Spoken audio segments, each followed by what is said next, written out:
আশুলিয়ায় ৬ মরদেহ পোড়ানোর মামলার তদন্ত শেষ, চিফ প্রসিকিউটর। নতুন করে সুন্দরবনের গুলিশাখালীতে আগুন।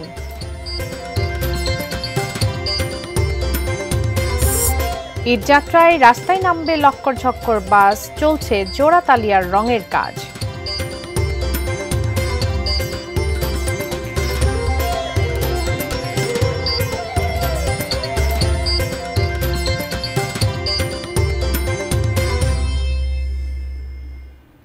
দেখছেন এটিএন নিউজ।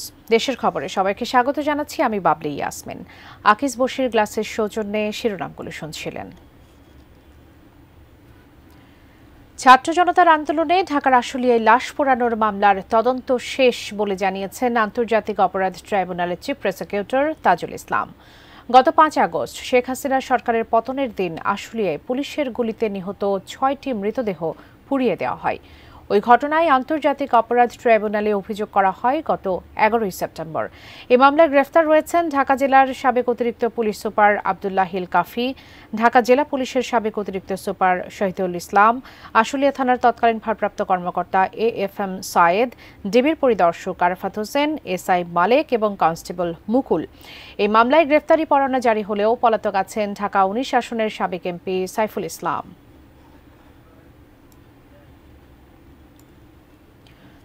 সুন্দরবনের চাঁদপাই রেঞ্জের কলম তেজির আগুন নিভতে না নিভতেই একই রেঞ্জের গুলিশাখালীতে আগুন লেগেছে। বেলা 10:30টার দিকে পূর্ব সুন্দরবনের ধানসাগর স্টেশনের গুলিশাখালী ক্যাম্প সংলগ্ন বনে আগুন লাগে। চাঁদপাই রেঞ্জের সহকারী বন সংরক্ষক দীপন চন্দ্র দাস জানান, খবর পাওয়ার সাথে সাথেই ফায়ার সার্ভিস ও বন বিভাগের কর্মীরা সেখানে রওনা দেন। এদিকে কলম তেজির আগুনে মূল্যবান গাছপালা বা বন্যপ্রাণীর কোনো ক্ষতি হয়নি বলে জানিয়েছে বন বিভাগ। আগুনে ক্ষয়ক্ষতি নিরূপণ করতে ৩ সদস্যের একটি কমিটি গঠন করেছে বন বিভাগ। কমিটির সদস্যসহ বন বিভাগ ও ফায়ার সার্ভিসের কর্মকর্তারা ঘটনাস্থল পরিদর্শন করেছেন। গতকাল দুপুর 2টায় পূর্ব সুন্দরবনের কলমতেজি ফরেস্ট টহল ফাঁড়ি সংলগ্ন টেপারবিল এলাকায় আগুন লাগে।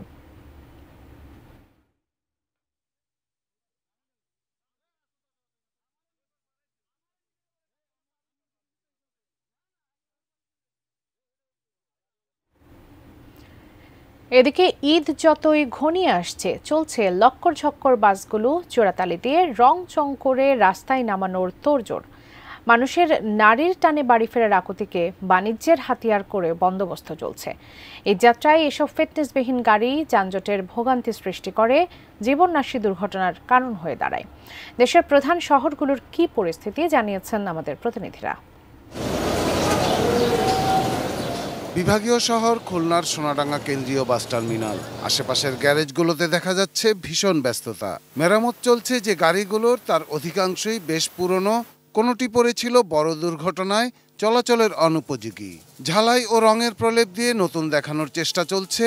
এসব গাড়ি নামবে রাস্তায়। অজ্ঞাতেই জীবনের ঝুঁকি নিয়ে রংচঙা এসব ফিটনেসবিহীন গাড়িতে পরিবার পরিজন নিয়ে উঠবেন ঘরমুখ মানুষ।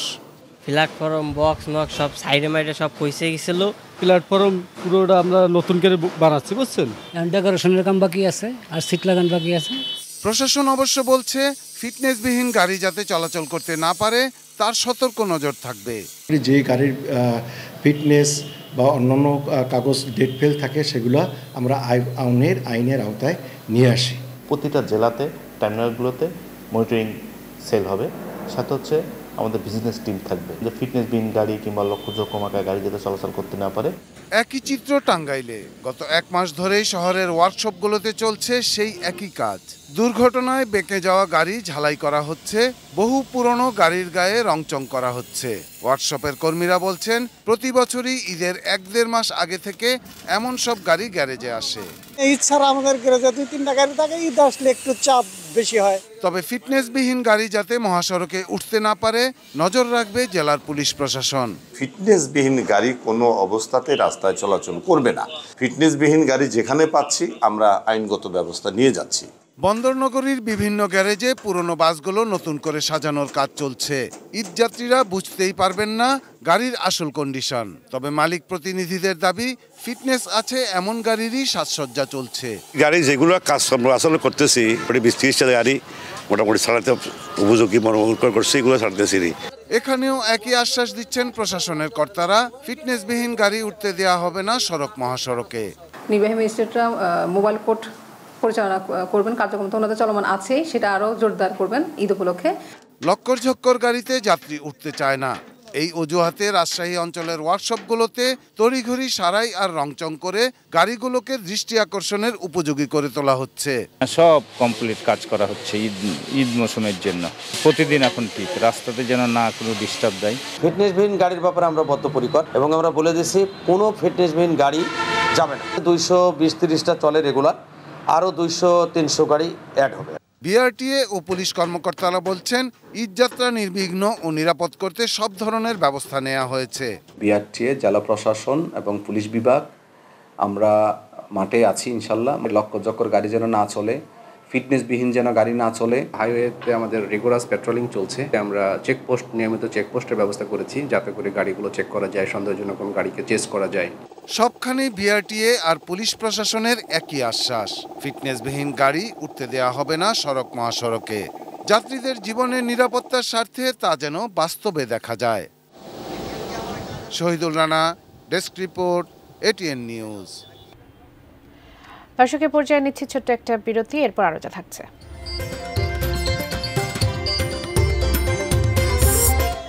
গাজীপুরে বাসাবাড়ি থেকে স্ত্রী সন্তান ও স্বামীর মৃতদেহ উদ্ধার।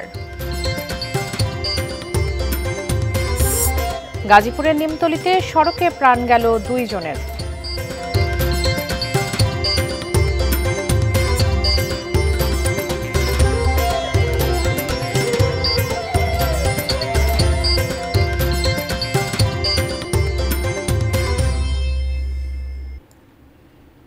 স্বাগত, আপনারা দেখছেন দেশের খবর।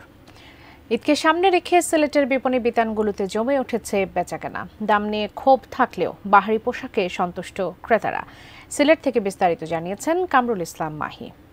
সময় যতই গড়িয়ে আসছে, ঈদ বাজার কিন্তু ততই জমে উঠছে। সিলেটেও কিন্তু এর ব্যতিক্রম নয়, সিলেটে ঈদ বাজার জমে উঠেছে। গত 15 রমজানের পর থেকেই কিন্তু সিলেটের ঈদ বাজার পুরোপুরি জমে উঠেছে। আমরা এই মুহূর্তে আছি সিলেট নগরীর নয়া সড়ক এলাকার একটি শপিং মলে আছি। আমরা এখানে এসে যেমন দেখেছি যে ক্রেতারা তাদের চাহিদা মতোই কিন্তু পোশাক কিনছেন এবং বিক্রেতারাও কিন্তু চাহিদার কথা মাথায় রেখেই ক্রেতাদের জন্য তারা বিভিন্ন রকমের বাহারি পোশাক নিয়ে এসেছেন এবং পুরুষদের পাশাপাশি কিন্তু নারী এবং শিশুদের জন্য কিন্তু বাহারি রকমের পোশাক কিন্তু তারা সংগ্রহ করেছেন। এবং সার্বিক দিক মিলিয়ে যদি সিলেটের ঈদ বাজারের চিত্র আপনাদেরকে বলি, সিলেটের ঈদ বাজার কিন্তু অনেকটাই ইফতারের পর থেকে কিন্তু সেহরির আগ পর্যন্তই কিন্তু জমে ওঠে। অনেক প্রবাসীরাও কিন্তু মার্কেট করছেন এবং প্রবাসীরা কিন্তু রমজানের এই সময়টিতে পরিবার পরিজনের সঙ্গে ঈদ করতে কিন্তু দেশে ফিরেন। তো সব মিলিয়ে সিলেটের ঈদ বাজার পুরোপুরি জমে উঠেছে। সময় যত গনিয়ে আসছে তত থেকে কিন্তু আরো বাড়বে। তো এই ছিল আমার কাছে সিলেটের ঈদ বাজার নিয়ে সর্বশেষ। গাজীপুরের কাশিমপুরের একটি বাড়ি থেকে স্ত্রী সন্তান ও স্বামীর মৃতদেহ উদ্ধার করেছে পুলিশ। পুলিশের ধারণা, স্ত্রী সন্তানকে হত্যার পর স্বামী আত্মহত্যা করেছেন। নিহতরা হলেন মোহাম্মদ নাজমুল ইসলাম, স্ত্রী খাদিজা আক্তার ও তাদের 4 বছরের সন্তান নাদিয়া। পুলিশ জানায়, মহানগরীর গোবিন্দবাড়ি এলাকায় শ্বশুর বাড়িতে স্ত্রী ও সন্তানকে নিয়ে নাজমুল ইসলাম বসবাস করতেন। অনেকদিন ধরে নানা বিষয় নিয়ে তাদের পারিবারিক কলহ চলছিল। শনিবার রাতে তারা নিজ ঘরে ঘুমিয়ে পড়েন। সকাল থেকে কোনো সাড়া না পেয়ে পরিবারের লোকজন তাদের ডাকাডাকি করতে থাকে। পরে ঘরের পেছনে জানালা দিয়ে নাজমুলের মৃতদেহ ঝুলন্ত অবস্থায় দেখে পুলিশকে খবর দেয়। পুলিশ এসে তাদের লাশ উদ্ধার করে গাজীপুর শহীদ তাজউদ্দিন মেডিকেল কলেজ হাসপাতালে মর্গে পাঠায়। নারায়ণগঞ্জে গ্যাস লিকেজ থেকে লাগা আগুনে দগ্ধ হয়েছেন একই পরিবারের বাবা, মা ও মেয়ে। ভোরে ফতুল্লার তল্লা বড় মসজিদ এলাকার একটি বাড়িটিতে এই দুর্ঘটনা ঘটে। দগ্ধরা হলেন হারুনুর রশিদ, তার স্ত্রী রুনা আক্তার এবং মেয়ে মিম। প্রতিবেশীরা জানান, সেহরির সময় রান্না করতে গিয়ে চুলা জ্বালাতেই রুনার শরীরে আগুন ধরে যায়। তার গায়ের আগুন নেভাতে গেলে দগ্ধ হন স্বামী এবং মেয়ে। পরে তাদের উদ্ধার করে ঢাকা মেডিকেলের বার্ন ইউনিটে ভর্তি করা হয়। রান্নাঘরটির দরজা এবং জানালা লাগানো ছিল। সম্ভবত চুলা ঠিকমতো বন্ধ করা হয়নি অথবা সিলিন্ডারের লাইনের লিকেজ থেকে গ্যাস জমেছিল, যার কারণে এই দুর্ঘটনা বলে জানান নারায়ণগঞ্জ ফায়ার সার্ভিসের উপসহকারী পরিচালক মোহাম্মদ আবদুল্লাহ আরফিন।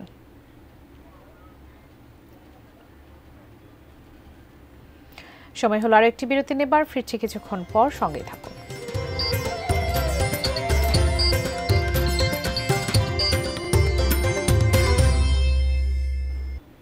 স্বাগত আরও একবার, দেখছেন দেশের খবর। গাজীপুরের পুবাইল থানার নিমতলী এলাকায় কন্টেইনারবাহী লরি ও ব্যাটারি চালিত অটোরিকশা সংঘর্ষে 2 জন নিহত হয়েছেন। নিহতরা হলেন হায়দ্রাবাদ এলাকার অটোচালক হানিফ মিয়া এবং ওই অটোরিকশার যাত্রী মাজু খান এলাকার সাব্বির হোসেন। পুবাইল থানার ওসি শেখ মোহাম্মদ আমিরুল ইসলাম জানান, সকালে হানিফ মিয়া যাত্রী নিয়ে মীরের বাজারের দিকে যাচ্ছিল। তার অটোরিকশাটি টঙ্গী কালীগঞ্জ আঞ্চলিক সড়কের নিমতলী ব্রিজ এলাকায় পৌঁছলে বিপরীত দিক থেকে আসা একটি কন্টেইনারবাহী লরির সঙ্গে সংঘর্ষ হয়। এতে অটোরিকশা চালক হানিফ মিয়া ও যাত্রী সাব্বির গুরুতর আহত হন। তাদের উদ্ধার করে টঙ্গীর শহীদ আহসানুল্লাহ মাস্টার জেনারেল হাসপাতালে নিয়ে গেলে চিকিৎসক তাদের মৃত ঘোষণা করেন।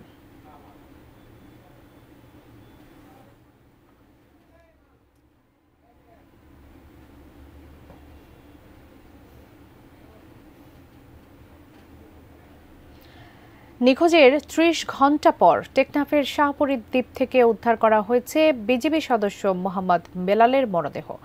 নিহত বিজিবি সদস্য বেলাল শাহপুরীর দ্বীপ সীমান্ত ফাঁড়িতে সিপাহী হিসেবে কর্মরত ছিলেন। শুক্রবার মধ্যরাতে শাহপুরীর দ্বীপ পশ্চিমে রোহিঙ্গা বোঝাই ট্রলার ডুবির ঘটনা ঘটে। এতে এ পর্যন্ত 25 জন রোহিঙ্গাকে জীবিত উদ্ধার করে বিজিবি। এ ঘটনায় বিজিবির এক সদস্য সহ অনেকেই নিখোঁজ হন।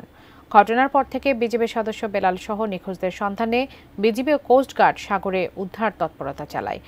এক পর্যায়ে রোববার সকালে শাহপুরীর দ্বীপ পশ্চিমপাড়া সৈকত থেকে অদূরবর্তী সাগরে একটি মরদেহ ভাসতে দেখা যায়। পরে কোস্টগার্ড ও বিজিবি বেলালের মরদেহটি উদ্ধার করে।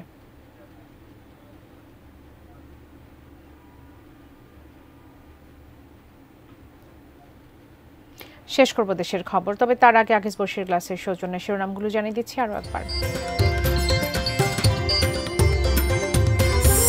আশুলিয়ায় 6 মরদেহ পোড়ানোর মামলার তদন্ত শেষ, চিফ প্রসিকিউটর। নতুন করে সুন্দরবনের গুলিশাখালীতে আগুন।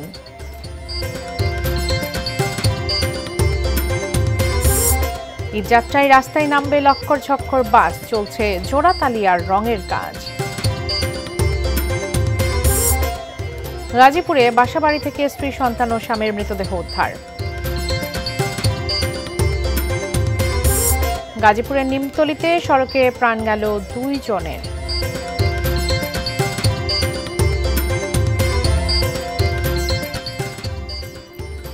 এই ছিল দেশের খবরে। এতক্ষণ সঙ্গে থাকার জন্য ধন্যবাদ সবাইকে।